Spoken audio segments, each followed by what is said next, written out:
Good morning. Welcome back again in another recording. مرحبا بكم. بما أنه أنا عندي إدمان على بعض الكتب، خاصة الكتب الطاشة، حتى أخذ فكرة عنها وبنفس الوقت ينطيني هذا المومنتوم، هذا شو يسمونه الزخم، حتى تقرأ وتواكب. أكو فيلم كريستوفر نولان happened to be one of my favorite directors in the world. المخرج مال فيلم انترستيلر. الفيلم الجديد مالته اسمه آوبنهايمر، اللي هو حقيقة أنا أعتبره مجرم حرب. يعني ما أعرف، هو عالم بس هو بنفس الوقت يعني ساهم في قتل مئات الآلاف من الأشخاص، وبعدين تندم. هذه وجهة نظر محسوبة، بس بالحرب الولايات المتحدة عندها مبادئها الخاصة، يعني اليابان عندهم يعني عنادهم الخاص اللي أمريكا ما تقدر عليه. المهم هذا موضوع سياسي political geopolitical anything. فوصلني هذا الكتاب حقيقة من صديق عزيز علي جدا، محمد هاشمي. أنا جدا أشكرك على هذا الكتاب. كان في الولايات المتحدة وصيته يجيب لي فجاب لي. أتمنى هو الكتاب لأن أنا ما متأكد، هذا أول مرة راح أفتحه. باكج. Yes, it's this book. None other than Oppenheimer. See, this is the book. This is the first time I'm opening this book. راح نفتح هذا الكتاب. Packaging. الكتاب هذا bulky يعني كلش كبير. bulky يعني ضخم. هذا كتاب Oppenheimer. See it? الكتاب اسمه American Prometheus. طبعا هو ليش أنا دا أسوي لكم مراجعة هذا الكتاب؟ هو مو مراجعة، أكو في تفاصيل هواية ممكن نحن نتحدث عنها في فيديوهات لاحقة إذا اتسع الوقت لهذا. لكن الفكرة من unpacking هذا الكتاب هو أنه دائما تيجي نفسك مضطر تقرأ الانترودكشن، سعره $37. شكرا محمد، لأن ما عندي خلق أجي أقرأ الانترودكشن مالت المؤلف وهذه التفاصيل، وعندك preface. أنا رأسا أروح على chapter 1. طبعا الكتاب إذا تشوفون chapter 1 he received every new idea as perfectly beautiful. هذا part 1. كتاب متألف من part 1 part 2 part 3 part 4 part 5. خلي بالمناسبة أنا عندي digital copy، بس أكو سهولة لازم أشتري الهارد كوبي لأنه أكو فد ساينس بهذه المكان باليد. يعني الثم مالتك بيفد ماجيك باور، يعني تنطيك في الميموري memorization. فأكو شغلتين أنا أسويها من أريد أكمل كتاب. الشغلة الأولى ما أقرأ الانترودكشنز، أروح على chapter 1. الشغلة الثانية أروح على نهاية chapter 1 وأطبق الصفحة مالته، حتى لأنه أنا ما منطقي أكمل الكتاب جلسة واحدة، يعني on one go on one session. بالمناسبة I am a very bad reader، يعني لا تتصورون أني كلش أقرأ هواية. يعني دائما أفرض على نفسي قضية القراءة، بس هي it's a habit. إذا حابين تطورون القراءة مالتكم أكو كتاب اسمه Atomic Habit، وأكو كتاب آخر اسمه The Power of Habit مال تشارلز دوهيغ. هذول الكتابين راح يخلونك تقدر تقرأ أو تطور أي عادة عندك. المهم هذا chapter 1، يعني أنا أروح قبل على chapter 1. فالقضيتين اللي أسويها، أولا أروح على chapter 1 حتى ما أضيع وقتي بالintroductions مالت المؤلف. بعض الأحيان هم يكتبون هواية، يعني المؤلفين اللي دا يألف على يعني عالم أو فد شيء.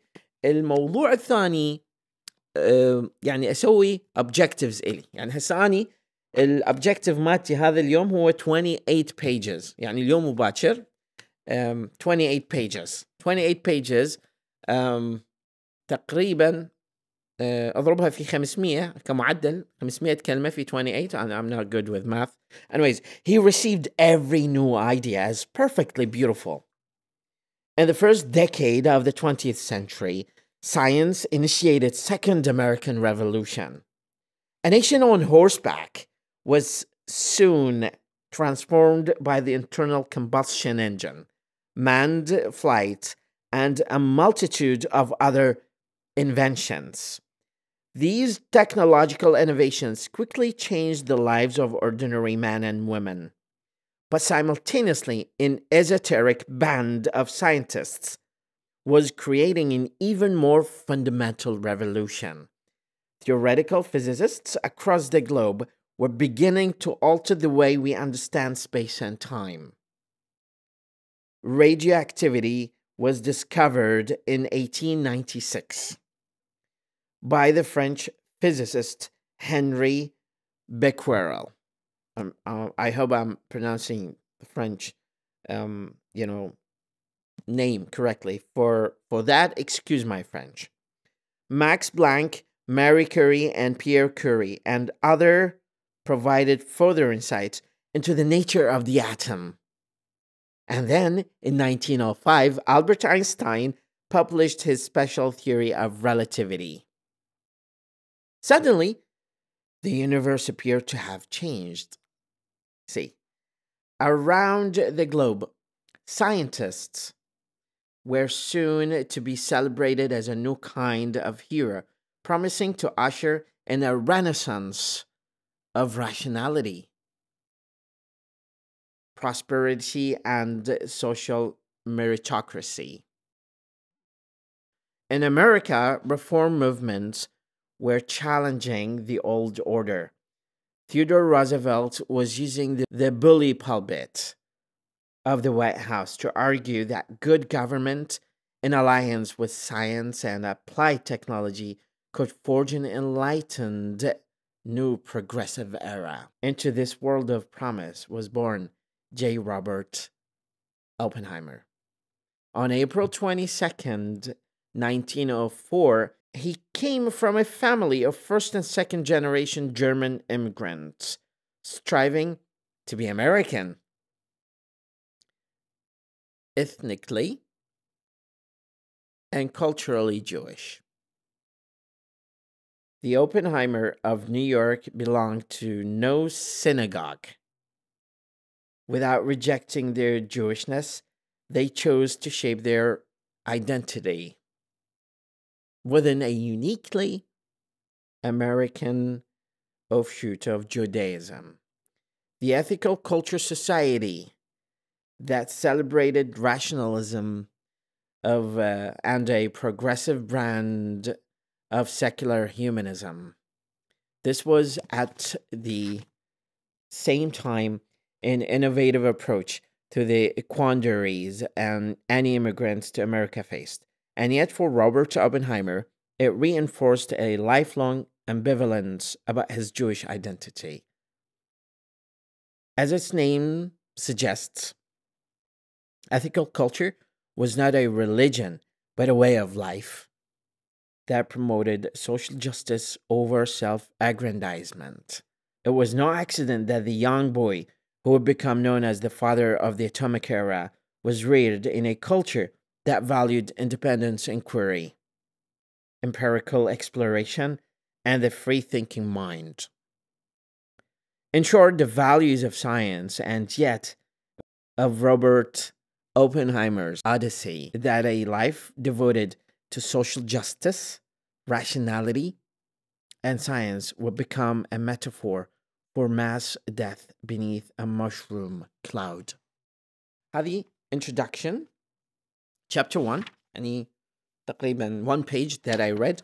I highly recommend this book. I will let me switch. هذا الكتاب اكو نسخة اوديو واكو نسخة PDF واكو نسخة هارد كوبي. هارد كوبي ممكن أنا يعني تقدر تسحبوها بالمكاتب. أنا مخليها بالبيج مالتي، مو بالبيج، تيليجرام channel، قناة تيليجرام، ممكن تسحبوها. الكتاب يحتاج له باك جراوند، ممكن تشوف الفيلم، ممكن تاخذ تقارير عنه باللغة العربية تفهمه. أهم نقطة في الكتاب لازم يكون عندك باك جراوند عليه حتى يصير عندك ريسبونس أكثر، حتى تعيش الأجواء. من خلال عيشك لهذه الأجواء راح تتعلم مصطلحات جديدة اللي هي الهدف مالتنا كمادة تعليمية. يعني بعض الكتب ما أؤمن بها كتقديمها مادة دراسية أو مادة للسلف، مثلا كتب تطوير الذات بالتحديد. بعض من الكتب هذه أنا أروج إلها لأن سهلة القراءة، فاني كتدريسي كمختص في اللغة نركز على الجوانب اللي هو easy to be read، على الفاليو مالته. بعض الأحيان بعض الكتب الفلسفية المنطقية اللي تتعلق باللوجيك صعبة القراءة بصراحة بالنسبة للمبتدئ، يكون عنده عزوف عنها. لهذا السبب احنا نلجأ لوسائل بديلة حتى يتمكن القارئ من الاستمتاع بهذه الرحلة، وبنفس الوقت يستفيد من عندها لغويا linguistically. أتمنى هذا الكتاب راح يكون مفيد لكم، راح نعيش معاه لحظات إن شاء الله. وإذا عندكم مقترحات لمراجعات بعض الكتب يا ريت تتحفوني بها. ربي يحفظكم، مع السلامة.